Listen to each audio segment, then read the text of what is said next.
پہلے ذاکر صاحب خیبر پڑھ رہے تھے، بس جو وہ پڑھ رہے تھے وہی میں سنانے لگا ہوں۔ یہ تو شکر ہے کہ انہوں نے پوری خیبر نہیں پڑھی، ورنہ شاید یہاں پر صبح ہو جاتی۔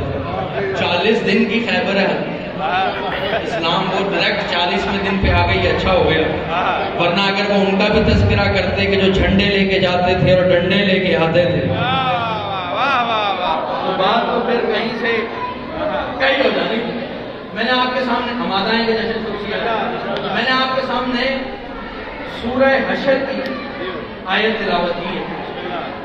وہ خالق محشر سورہ حشر میں کچھ لوگوں پر حشر ڈھا رہا ہے، یہ کہہ کے کہ لو انزلنا ھذا القرآن، اگر ہم اس قرآن کو نازل کرتے، بات تو میں کر رہے ہیں، چلیں اور آسان کرتے۔ فلک بھائی انزلنا کہا، انزل تو نہیں کہا، انزلنا جمع کا صیغہ،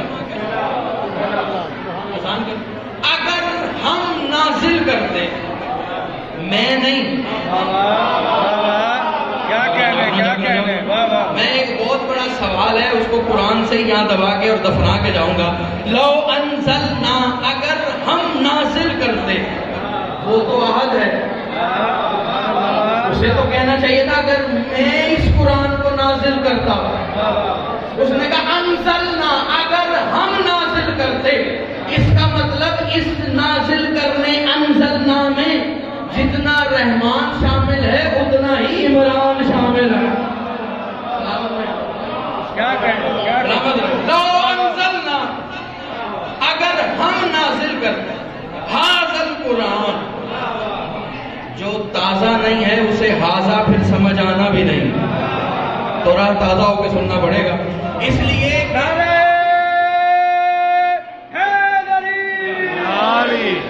لیے کہ ھذا آتا ہی قرآن کے لیے، لیکن لاکھوں کے مجمع میں پڑھنا آسان ہے، 72 کے مجمع میں پڑھنا مشکل ہے۔ اب سارے 72 کو ماننے والے بیٹھے ہیں، اب میں دیکھتا ہوں آپ کی سماعتیں کہاں تک پرواز کرتی ہیں۔ ھذا آتا ہی اس کے لیے ہے کہ وہ قرآن جو مجسم ہو اور سامنے ہو۔ آپ سلامت نہیں پہنچے، اور آسان کرتا ہوں، جو قرآن مجسم بھی ہو سامنے بھی ہو، یہی وجہ ہے جب جب مجسم قرآن سامنے آیا خدا نے ھذا کہا، چاہے وہاں سامنے ہو یا میدان غدیر میں سامنے ہو، من کنت مولا ہو فھذا، جہاں جہاں قرآن مجسم، خدا نے کہا لو انزلنا القرآن، لو انزلنا ھذا القرآن، اگر ہم اس قرآن کو نازل کرتے علی جبل، پہاڑوں پر، کس پر نہیں؟